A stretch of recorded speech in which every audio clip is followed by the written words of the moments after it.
नमस्कार, जय हिंद। स्वागत है आप सभी का हमारे यूट्यूब चैनल हिंदी शिक्षा एकेडमी में। तो बच्चों, आज हम पढ़ने वाले हैं डॉक्टर हीरालाल तिवारी द्वारा रचित भास्कर बर्मन ऐतिहासिक नाटक के सारांश के बारे में, तथा साथ ही इसमें कहे गए महत्वपूर्ण कथनों पर भी हम विचार करेंगे तथा उसके अर्थ को समझेंगे। तो आइए शुरू करते हैं। तो पहला नंबर पॉइंट यहाँ पे दिया गया है, काल व स्थान। यह घटना 595 ईस्वी के प्रातः काल में प्रयाग ज्योतिषपुर कामरूप के राजप्रसाद में घटित होती है। यानी यह घटना कब की है? तो 595 ईस्वी की, और प्रातः काल यानी सुबह के समय की, जो कि स्थान कौन सा है? प्रयाग ज्योतिषपुर यानी कामरूप असम। और राजप्रसाद का अर्थ होता है राजा का वह भवन जहाँ पे राजा तथा उसके अन्य सैनिक लोग रहते हैं। तो आइए आगे बढ़ते हैं और देखते हैं। तो इस घटना के मुख्य पात्र कौन है? भास्कर बर्मन, जो कि कामरूप के क्या हैं? राजा हैं। और श्यामा जो है राजमाता यानी भास्कर बर्मन की माँ होती है। सुबल और बराक राजप्रसाद यानी राजमहल के पहरेदार यानी प्रतिहारी होते हैं। और कंकु जो है वह कौन है? राजमहल की वह क्या है? सेवक है। तो आइए अब हम देखते हैं यहाँ पे इस नाटक के सारांश को। तो नंबर 1 पॉइंट में दिया गया है, पुष्पहार का रहस्यमय ढंग से प्रकट होना। नाटक की शुरुआत प्रातः काल के दृश्य से होती है, जहाँ शिव स्त्रोत का गायन हो रहा है। राजप्रसाद के प्रवेश द्वार पर बिना धागे का एक अद्भुत पुष्पहार यानी फूलों का माला लटका हुआ मिलता है। पहरेदार सुबल और बराक इसे देखकर हैरान और भयभीत हैं। बराक बताता है कि उसने अपनी आंखों से तीर के वेग के समान आकर इस माला को द्वार पर लटकते देखा है। यह घटना पिछले 11 दिनों से लगातार हो रही है, जहां रात के समय रहस्यमय तरीके से यह पुष्पहार यहां आ जाता है। यानी नाटक की शुरुआत प्रातःकाल यानी सुबह के समय से होती है, जहां पर भगवान शिव की वंदना की जा रही होती है और मंत्रों का उच्चारण सुनाई देता है। वहीं द्वार पर दो प्रतिहारी सुबल और बराक पहरे दे रहे होते हैं। उनका ध्यान अचानक से फिर उस रहस्यमय माले पर जाता है, पुष्प के हार पर जाता है, जो पिछले 11 दिनों से पता नहीं रात के समय कौन ला करके वहाँ पे टांग करके चला जाता है। तो आइए आगे बढ़ते हैं और देखते हैं इस नाटक के बारे में। तो यहाँ पे दूसरा नंबर पॉइंट में दिया गया है, पहरेदारों का भय और चमत्कार का विचार। पहरेदार सुबल को लगता है कि यह किसी यक्षिणी यानी अलौकिक शक्ति का काम या चमत्कार है। महामाते यानी प्रधानमंत्री ने उन्हें चेतावनी दी थी कि इस पुष्पहार का रहस्य खुलना चाहिए। दोनों पहरेदार इस बात से चिंतित है कि इस रहस्य के कारण उन पर कोई विपत्ति ना आ जाए। यानी उस बिना धागे वाले पुष्प के हार को देख करके जो पहरेदार सुबल है उसको यह लगता है कि यह किसी यक्षिणी यानी अलौकिक शक्ति, कोई दिव्य शक्ति का चमत्कार है, जो आधी रात को आ करके यहाँ पर इस फूल के हार को लटका करके चला जाता है। दोनों पहरेदार सुबल और बराक को यह चिंता भी लगी रहती है। क्योंकि महामाती यानी उनके जो सेना के मंत्री है वह उन्हें चेतावनी देते हैं कि यह बिना धागे वाले पुष्प के हार का रहस्य का पता चलना चाहिए, और इसका पता वह अभी तक नहीं लगा पाए हैं कि यह पुष्प का हार कौन आधी रात को ला करके यहाँ पर लटका करके चला जाता है। तो आइए आगे बढ़ते हैं और देखते हैं तीसरा नंबर पॉइंट।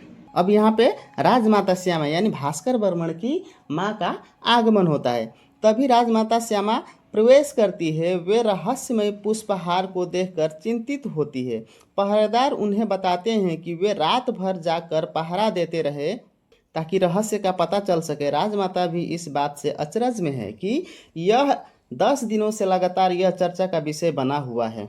राजमाता का जैसे ही आगमन होता है, वह रहस्यमयी पुष्प के हार को देख करके चिंतित हो जाती हैं कि यह कौन ला करके यह पिछले 11 दिनों से यहाँ पे रख रहा है और 10 दिन से नज़रों में बना हुआ है, जिसे देख करके वह चिंतित हो जाती हैं।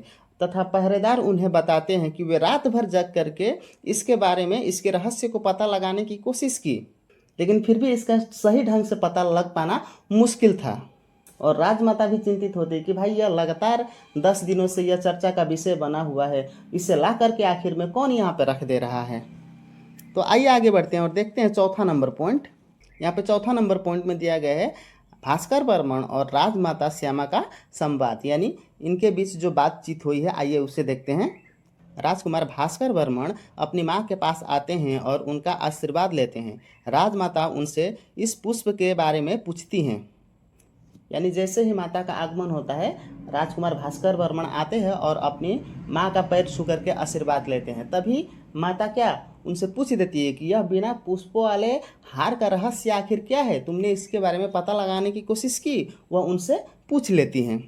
तो इस पर भास्कर वर्मन अपना विचार व्यक्त करते हुए कहते हैं कि जो भी इस पुष्प को भेज रहा है वह उनका शत्रु नहीं बल्कि मित्र ही लगता है, इसलिए उन्होंने इस पर अधिक ध्यान नहीं दिया।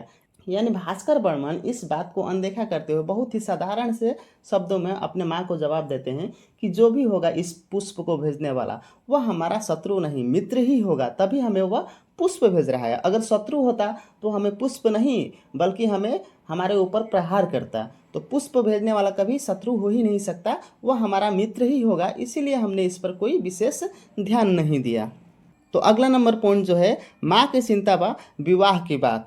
राजमाता श्यामा कहती है कि जो कोई भी इस बिना धागे वाले अद्भुत पुष्पहार को बना रहा है वह साधारण इंसान नहीं हो सकता। वे चाहती है कि भास्कर वर्मन विवाह कर ले और कुल की परंपरा को आगे बढ़ाए। यानी यहाँ पर बिना धागे वाले पुष्प की हार को देख करके भास्कर वर्मन की माँ के मन में ऐसा प्रतीत होता है कि इसे भेजने वाली कोई स्त्री या लड़की ही है, तथा अपना विचार प्रकट करते हुए वह सोचती है और कहती है कि इस बिना धागे वाले पुष्प के हार को भेजने वाला जो कोई भी इंसान है वह साधारण इंसान नहीं है, वह कोई चमत्कारी इंसान ही है।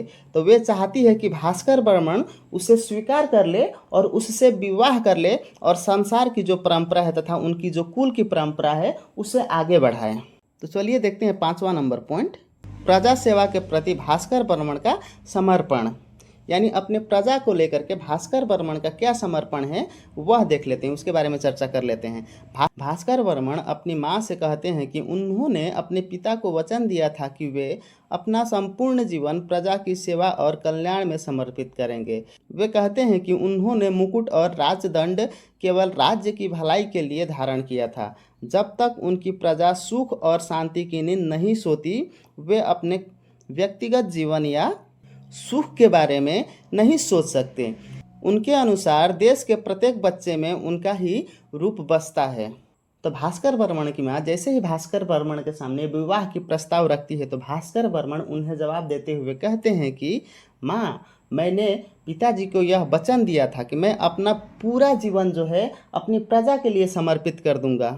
साथ ही वे कहते हैं कि मैं मुकुट इसलिए धारण किया क्योंकि अपने राज्य तथा इस राज्य में बसने वाले लोगों की भलाई कर सकूं, उसकी सेवा कर सकूं। वह अपने माँ से कहते हैं कि जब तक हमारे राज्य का एक एक व्यक्ति सुख और शांति की नींद नहीं सो जाता तब तक वह अपने व्यक्तिगत सुख के बारे में यानी वह अपने आराम के बारे में नहीं सोच सकते। भास्कर वर्मन अपनी माँ को यह समझाते हैं कि अरे माँ, तुम एक भास्कर वर्मन के बारे में क्यों सोच रही हो, हमारे राज्य के हर एक बच्चे के स्वरूप में भास्कर वर्मन बसता है, एक भास्कर वर्मन के होने या न होने से कुछ फर्क नहीं पड़ता। यानी यहाँ पर भास्कर वर्मन को ऐसा प्रतीत हो रहा है कि वह विवाह के बंधन में बंधने के बाद अपनी प्रजा की सेवा शायद उतनी अच्छी तरीके से नहीं कर पाएंगे जैसे कि वह अभी कर रहे हैं, इसलिए वह अपनी माँ के विवाह के प्रस्ताव को बार बार टाल रहे हैं और कह रहे हैं कि मैं अपनी प्रजा की इतनी निष्ठा से सेवा किया हूँ, इतनी ईमानदारी से सेवा किया हूँ कि मेरे रहने या न रहने से कोई फर्क नहीं पड़ता। मेरे नहीं रहने पर भी इस राज्य में हजारों भास्कर वर्मन यानी इस राज्य के प्रत्येक बालक में तुम्हें भास्कर वर्मन का ही चेहरा दिखाई देगा और वह अपनी प्रजा की सेवा मेरे जैसे ही ईमानदारी से करेंगे। तो आइए देखते हैं 6वां नंबर पॉइंट, निष्कर्ष एवं नियति पर विचार। राजमाता भास्कर वर्मन के प्रजा प्रेम और कर्तव्य निष्ठा को देखकर प्रभावित होती है। नाटक के अंत में कंकु और श्यामा के बीच यह चर्चा होती है कि संबंध जबरदस्ती नहीं बनते बल्कि नियति यानी भाग्य उन्हें तय करती है। भास्कर वर्मन स्वयं को केवल एक सैनिक बताते हैं जो देश और धर्म के नियमों से बंधा हुआ है। यानी यहाँ पे भास्कर वर्मन जिस प्रकार से अपने कर्तव्य को लेकर तत्पर है और उसे पूरी ईमानदारी से निभा रहे हैं, इसे देख करके राजमाता प्रसन्न होती है, उनसे प्रभावित होती है, उनका हृदय प्रफुल्लित हो उठता है। यानी भास्कर वर्मन नाटक का यह पहला अध्याय है और इस पहला अध्याय का अंत अब होने जा रहा है। तो अंत के समय कंकु और राजमाता श्यामा के बीच में कुछ बात विवाद होती है और कंकु राजमाता से कहती है यानी भास्कर बर्मन ऐतिहासिक नाटक का यह पहला अंक है। और इस पहला अंक के अंत में, अब यहाँ पे अंत में राजमाता श्यामा और कंकु के बीच में कुछ बात विमर्श होता है। और कंकु राजमाता से कहती है कि यह विवाह का जो प्रस्ताव राजमाता भास्कर बर्मन के सामने रख रही है, तो विवाह का संबंध जबरदस्ती नहीं बनाया जाता, इसे भाग्य तय करती है। यानी इसे विधाता पहले से ही तय करके भेजते हैं, हम ऐसे ही किसी के साथ जबरदस्ती उसे बांध नहीं सकते। और यहाँ पर भास्कर बर्मन स्वयं को केवल एक सैनिक बताते हैं जो देश के धर्म और नियमों से बंधे हुए हैं। तो आइए आगे बढ़ते हैं और देखते हैं इस नाटक का मुख्य उद्देश्य। इस अंक में देशभक्ति, प्रजा कल्याण के प्रति समर्पण और रहस्यमय निष्ठा का चित्रण किया गया है, जहां राजकुमार भास्कर बर्मन व्यक्तिगत सुख सुविधाओं से ऊपर उठकर अपनी मातृभूमि की सेवा को ही अपना सर्वोपरि धर्म मानते हैं। यानी इस अंक में देशभक्ति यानी भास्कर बर्मन की जो देशभक्ति है वह प्रकट हुआ है, और अपने प्रजा के कल्याण के प्रति जो आत्मसमर्पण है वह प्रकट हुआ है। साथ ही रहस्यमय निष्ठा का चित्रण किया गया है। यानी यहाँ पर बिना धागे वाले जो आधी रात को पुष्प का हार लटका करके कोई चला जा रहा है, इस रहस्यमय भावनाओं का चित्रण यहाँ पे इस नाटक में किया गया है। यहाँ पे भास्कर बर्मन यह सोचते हैं कि अपने प्रजा की सेवा करना तथा अपने राज्य की रक्षा करना ही मेरा क्या है, मूल कर्तव्य है, और इस कर्तव्य को पालन करने के लिए मैं अपनी पूरी जीवन खपा दूंगा। तो आइए अब हम देखते हैं इस नाटक के पहले अंक में जो कुछ महत्वपूर्ण कथन कहे गए हैं, वाद विवाद में कथन निकल करके आए हैं, तो उसके भावार्थ यानी उसके अर्थ को समझेंगे, जो कि आपके एग्जाम के लिए सबसे महत्वपूर्ण होता है। तो आइए देखते हैं इस नाटक का पहला कथन। माँ तुम्हारा आदेश मेरे लिए महेश्वर का आदेश है, यह सिर महेश्वर के अतिरिक्त केवल तुम्हारे आगे ही झुकता है। भास्कर बर्मन यानी यह कथन जो है भास्कर बर्मन अपनी माँ से कहता है। तो आइए देख लेते हैं इसका भावार्थ, यानी हम इसके अर्थ को समझ लेते हैं। इस कथन में भास्कर बर्मन का अपनी माता के प्रति असीम सम्मान और भक्ति भाव प्रकट होता है। वे कहते हैं कि वे केवल भगवान शिव और अपनी माँ के आगे ही नतमस्तक होते हैं, जिससे उनके धार्मिक और सांस्कृतिक चरित्र का पता चलता है। यानी यहाँ पे भास्कर बर्मन कहते हैं कि माँ तुम्हारा आदेश मेरे लिए क्या है, भगवान से आदेश से भी बढ़कर है, और तुम जानती हो कि यह सिर भगवान शिव के अलावा सिर्फ तुम्हारे सामने झुकता है, बाकी रणभूमि में यह सिर किसी के आगे नहीं झुकता।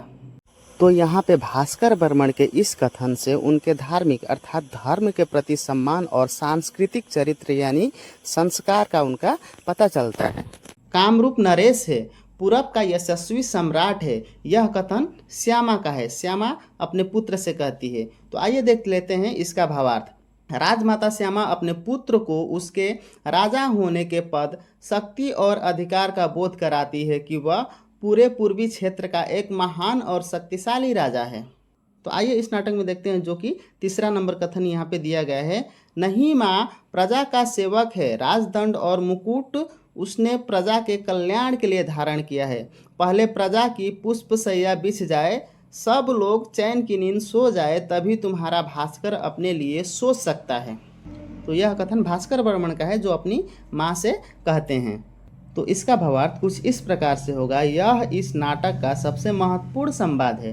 भास्कर स्पष्ट करते हैं कि राजपथ उपभोग के लिए नहीं बल्कि प्रजा की सेवा और रक्षा के लिए होती है।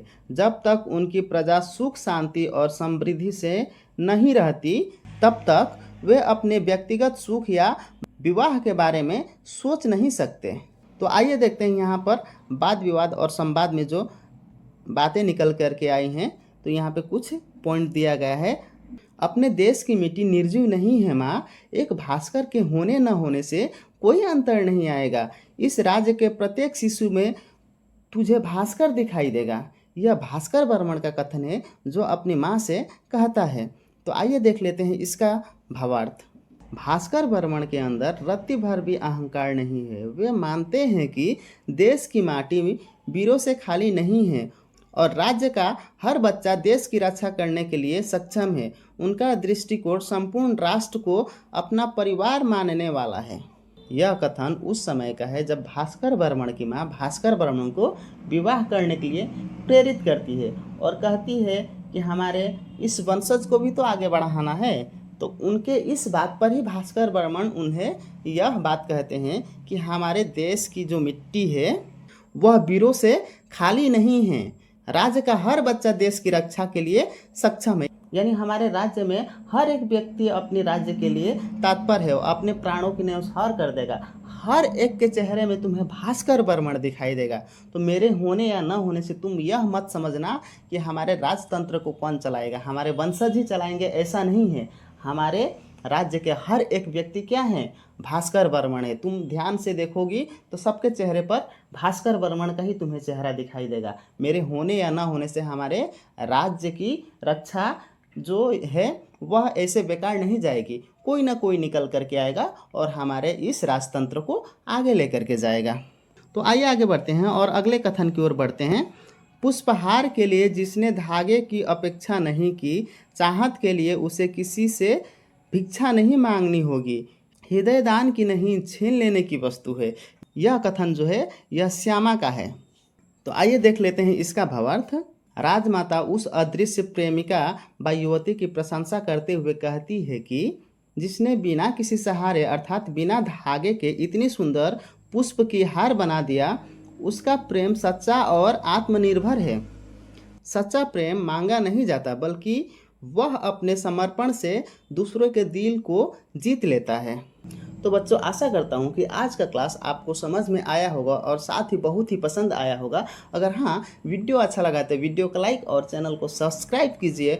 अगले वीडियो में हम अपने भास्कर बर्मन के दूसरे सीरीज़ को लेकर के आएंगे और उससे भी आसान भाषा में हम समझेंगे। तो हमारे चैनल से जुड़े रहने के लिए और अपने अध्ययन को पूरा करने के लिए हमारे चैनल को सब्सक्राइब करिए और साथ ही बेल आइकन को दबाइए। तो मिलते हैं अगले एक नए वीडियो में, तब तक के लिए बाय।